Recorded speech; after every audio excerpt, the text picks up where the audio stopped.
Hi friends, welcome to our channel. ఈరోజు మన special గుత్తి వంకాయ ఫ్రై అండి. ఈ గుత్తి వంకాయ కర్రీ కన్నా గుత్తి వంకాయ ఫ్రై అయితే చాలా బాగుంటుంది. ప్రాసెస్ ఏదో లాంగ్ ప్రాసెస్ అనుకుంటారు, చాలా సింపుల్ ప్రాసెస్. టేస్ట్ కూడా చాలా బాగుంటుంది. ఇలా వైట్ రైస్లోకి వేడివేడి అన్నము పెట్టుకొని ఒక హాఫ్ టేబుల్ స్పూన్ నెయ్యి వేసుకొని ఇలా కర్రీ వేసుకొని తింటుంటే చాలా బాగుంటుందండి. నోరు ఊరిపోతుంది కదా చూస్తుంటేనే. ఇప్పుడు తయారీ విధానం చూద్దామా. ఇప్పుడు లేత వంకాయలు అయితే ఇంకా టేస్టీగా ఉంటాయి, బాగుంటుంది. లేత వంకాయలు ప్రిఫర్ చేయండి. ఇలా లేత వంకాయలు దొరికినప్పుడు ఇలా ట్రై చేయండి. ఇలా 4 పీసెస్గా కట్ చేసి సాల్ట్ వాటర్ వేసి పక్కన పెట్టుకున్నాను. ఇప్పుడు కడాయి పొయ్యి మీద పెట్టుకొని 1 టేబుల్ స్పూన్ ఆయిల్ వేసి దీనికోసం వేరుశెనగ గుళ్ళు, శనగపప్పు, మినపప్పు వేసి ఫ్రై చేసుకుంటున్నాను. ఇవి కొంచెం ఫ్రై అయిన తర్వాత ఇప్పుడు ఎండుమిర్చి, జీలకర్ర, ధనియాలు, లవంగాలు, చెక్క వేసి 1 by 1 వేసి ఇలా ఫ్రై చేస్తున్నాను. జీలకర్ర లాస్ట్లో వేసుకోవాలి, లేదంటే ముందుగా వేస్తే మాడిపోతాయి. ఇప్పుడు ఇవన్నీ వేసిన తర్వాత గార్లిక్, జీలకర్ర వేసి ఫ్రై చేస్తున్నాను.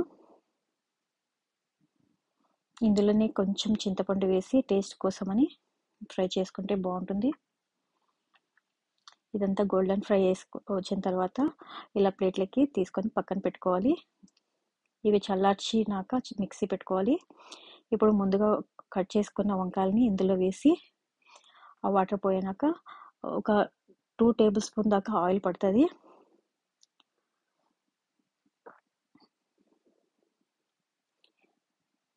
ఇవి మగ్గడమే కొంచెం లేట్ అండి. ఇలా చూడండి, ఇలా మగ్గిన తర్వాత ఈ ముందుగా ఫ్రై చేసుకున్న మిశ్రమాన్ని మిక్సీ చేసుకొని పక్కన పెట్టుకోవాలి పొడిని.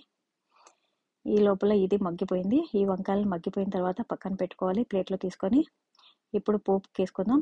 ఇందులో 2 టేబుల్ స్పూన్ ఆయిల్ వేసి పోపు దినుసులన్నీ వేసి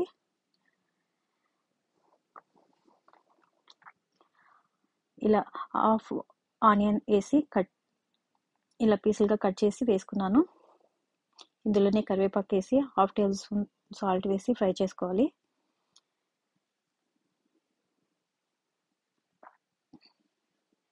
ఈ లోపల పొడి చేసిన వంకాయలు చల్లారిపోయి ఉంటాయి కాబట్టి ఇప్పుడు ఆ వంకాయల్లో ఈ పొడిని కొంచెం కొంచెం పెట్టేసి ఇలా చేసుకోవాలి, పక్కన పెట్టుకోవాలి, రెడీ చేసి పక్కన పెట్టుకోవాలి.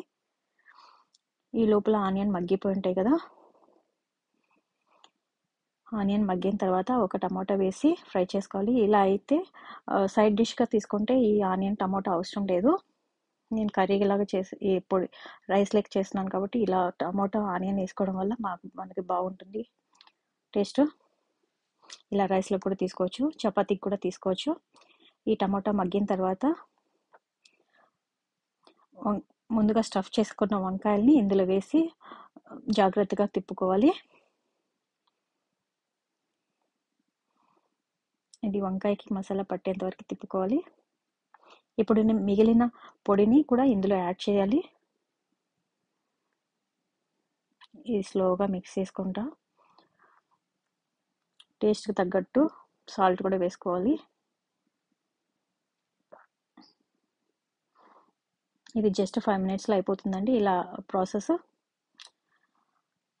మగ్గిన తర్వాత వంకాయలు ఈ ప్రాసెస్ అంతా 5 మినిట్స్లో అయిపోతుంది. చూడండి, కొత్తిమీర వేసుకొని మిక్స్ చేసుకోవాలి. ఈ కొత్తిమీర ఫ్లేవర్ అంతా కర్రీకి పడుతుంది కాబట్టి బాగుంటుంది. చూడండి ఎంత సింపుల్, చాలా ఈజీ అండి. టేస్ట్ కూడా చాలా బాగుంటుంది అసలు. ఒకసారి ఇలా ట్రై చేసి చూడండి. ఎప్పుడు రెగ్యులర్గా కాకుండా ఇలా ట్రై చేస్తే చాలా బాగుంటుంది అసలు.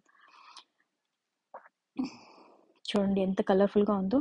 ఈ రెసిపీ కానీ నచ్చినట్లయితే ప్లీజ్ లైక్ అండ్ షేర్ అండి. Thank you for watching.